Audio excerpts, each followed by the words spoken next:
నమస్తే. బీఆర్ఎస్కు గ్రేటర్ హైదరాబాద్లోని కీలక నేత మాజీ మంత్రి గుడ్ బై చెప్పబోతున్నారా? ఇటీవల ఆయన తన అనుచరుని బర్త్డే వేడుకల్లో మాట్లాడినటువంటి మాటలు పార్టీ మార్పు సంకేతాలు ఇచ్చే విధంగా ఉన్నాయా అంటే అవుననే సమాధానం వినిపిస్తుంది. గత కొద్ది కాలంగా పార్టీ కార్యక్రమాలకు దూరంగా ఉంటున్నటువంటి ఆ మాజీ మంత్రి ఎవరో కాదు, అందరికీ సుపరిచితం. ఆయనే మాజీ మంత్రి మేడ్చల్ ఎమ్మెల్యే మల్లారెడ్డి. ప్రస్తుతం ఇప్పుడు ఆయన వ్యవహార శైలి బీఆర్ఎస్లో అదేవిధంగా పొలిటికల్ సర్కిల్లో చాలా హాట్ టాపిక్గా మారింది. గత కొద్ది కాలంగా బీఆర్ఎస్ పార్టీ కార్యక్రమాలకు దూరంగా ఉంటున్నటువంటి పరిస్థితి. ఎస్ఐఆర్ స్పెషల్ ఇంటెన్సివ్ రివిజన్ సమగ్ర ప్రత్యేక సవరణ పేరుతో ఎలక్షన్ కమిషన్ నిర్వహిస్తున్నటువంటి ఈ కార్యక్రమంలో భాగంగా బీఆర్ఎస్ క్యాడర్ను బీఆర్ఎస్ కార్యకర్తలను సమాయత్తం చేసే విధంగా ఇటు హరీష్ రావు అటు బీఆర్ఎస్ వర్కింగ్ ప్రెసిడెంట్ కేటీఆర్ ఇద్దరు కూడా గ్రేటర్ హైదరాబాద్ వ్యాప్తంగా అదేవిధంగా తెలంగాణలో అన్ని జిల్లాల్లో సభలు సమావేశాలు నిర్వహిస్తున్నటువంటి పరిస్థితి. కానీ గ్రేటర్లో మేడ్చల్ కాన్స్టిట్యున్సీలో బీఆర్ఎస్ ఎమ్మెల్యే ఉండగా కూడా అక్కడ ఇప్పటి వరకు ఎస్ఐఆర్ పేరుతో ఒక్క మీటింగ్ కూడా నిర్వహించినటువంటి పరిస్థితి. తెలంగాణ భవన్లో జరిగేటువంటి కార్యక్రమాలకు కూడా మాజీ మంత్రి మల్లారెడ్డి దూరంగా ఉంటున్నటువంటి పరిస్థితి. అయితే ఇందుకు కారణాలు లేకపోలేదు. ఆయన సన్నిహితుల సమాచారం ప్రకారం అనేక కారణాలు ఉన్నాయని కూడా చెబుతున్నటువంటి పరిస్థితి. ఇక ఇటీవల తన అనుచరుని బర్త్డే వేడుకల్లో పాల్గొన్నటువంటి మంత్రి మల్లారెడ్డి స్వయంగా ఆయనే దగ్గరుండి కేక్ కట్ చేయించారు. అక్కడ యాదృచ్ఛికమో మరి కాకతాళీయమో నిజంగా తన మనసులో ఉన్న మాట అదేనో తెలియదు, కానీ నేను బీఆర్ఎస్కు దూరంగా ఉన్నానని మీరంతా నాకు దూరం అవుతారా అని ఆయన అనడం ఇప్పుడు అందరినీ ఆశ్చర్యానికి గురి చేసింది. ఒకసారి ఇప్పుడు మల్లారెడ్డి మాజీ మంత్రి తన అనుచరుని బర్త్డే వేడుకల్లో ఏమన్నారో ఒకసారి చూద్దాం.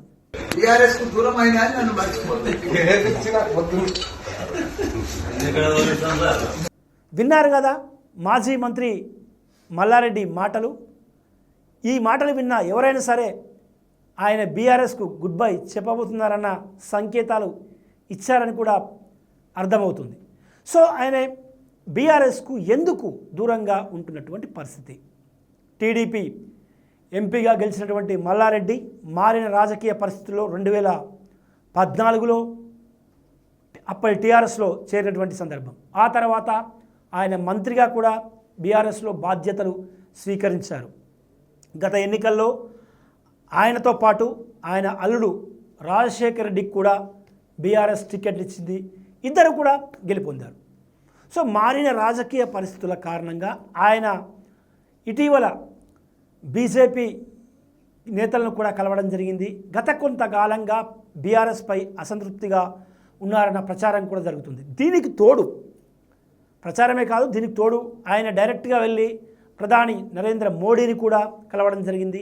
ఆయన కూతురుకు ఆయన కోడలు కూడా మోడీని కలవడమే కాకుండా ఏకంగా రాష్ట్ర బీజేపీ కార్యాలయానికి వెళ్ళి బీజేపీ నేతలతో సమావేశం కావడం చర్చానీయాంశంగా మారింది.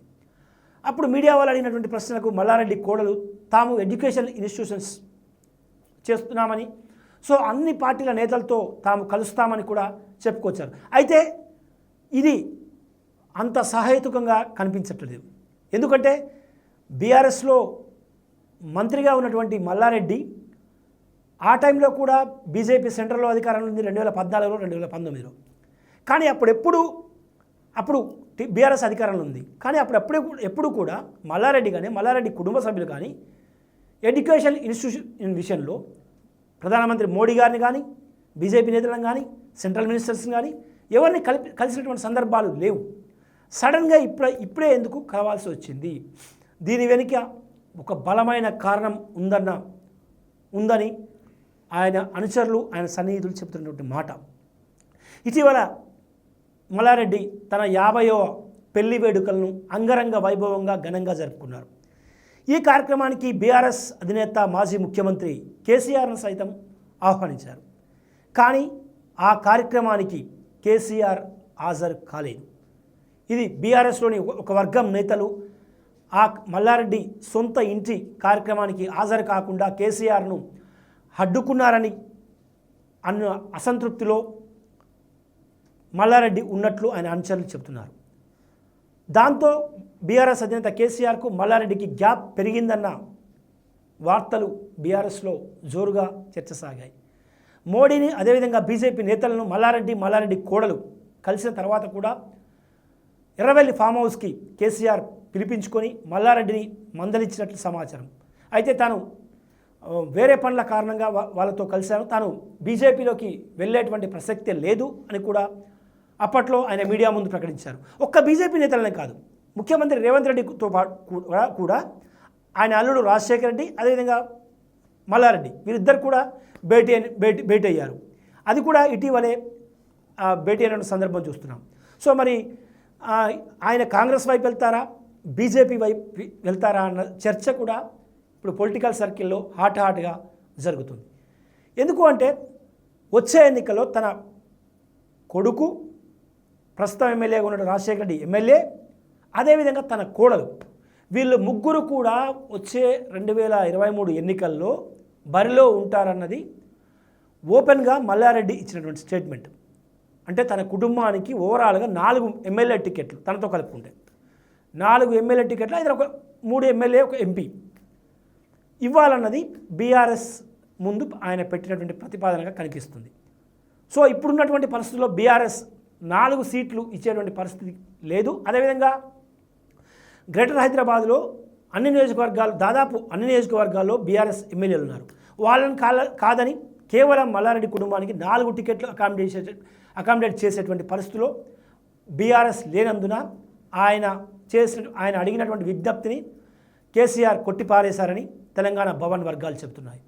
సో బీఆర్ఎస్ తన ఆప్షన్ పక్కన పెట్టడంతో బీజేపీ నేతల టచ్లోకి వెళ్ళారు మల్లారెడ్డి. ముందుగా కాంగ్రెస్ సీఎం రేవంత్ రెడ్డితో భేటీ అయితే అక్కడ కూడా ఆయనకు మొండిచేయే ఎదురైంది. ఎందుకంటే కాంగ్రెస్ పార్టీలో సిద్ధాంతం ప్రకారం ఒక కుటుంబానికి ఒకటే టికెట్ అనే సిద్ధాంతం అక్కడ ఉంది. సో ఒక టికెట్ కన్నా ఎక్కువ ఇవ్వడం కాంగ్రెస్ పార్టీ లాంటి పార్టీలో సాధ్యం కాదు. సో అక్కడ కూడా ఆయనకు నిరాశ ఎదుర్కోవడంతో ఆల్టర్నేట్గా బీజేపీ నేతలకు టచ్లోకి వెళ్ళారు. ప్రస్తుతం బీజేపీలో అభ్యర్థుల కరువు చాలా క్లియర్ కట్గా స్పష్టంగా ఉంది. ఈ నేపథ్యంలో మల్లారెడ్డికి కనుక ఆ కుటుంబానికి 4 టికెట్లు ఇస్తే మేడ్చల్ మల్కాజ్గిరి పార్లమెంట్ నియోజకవర్గంతో పాటు మరొక పార్లమెంట్ సెగ్మెంట్లో కూడా అయ్యేటువంటి ఖర్చు భరించగలిగే శక్తి సామర్థ్యాలు ఉన్నటువంటి వ్యక్తి మాజీ మంత్రి మల్లారెడ్డి. దీంతో బీజేపీ అధిష్టానం మల్లారెడ్డికి గ్రీన్ సిగ్నల్ ఇచ్చినట్టు తెలుస్తుంది.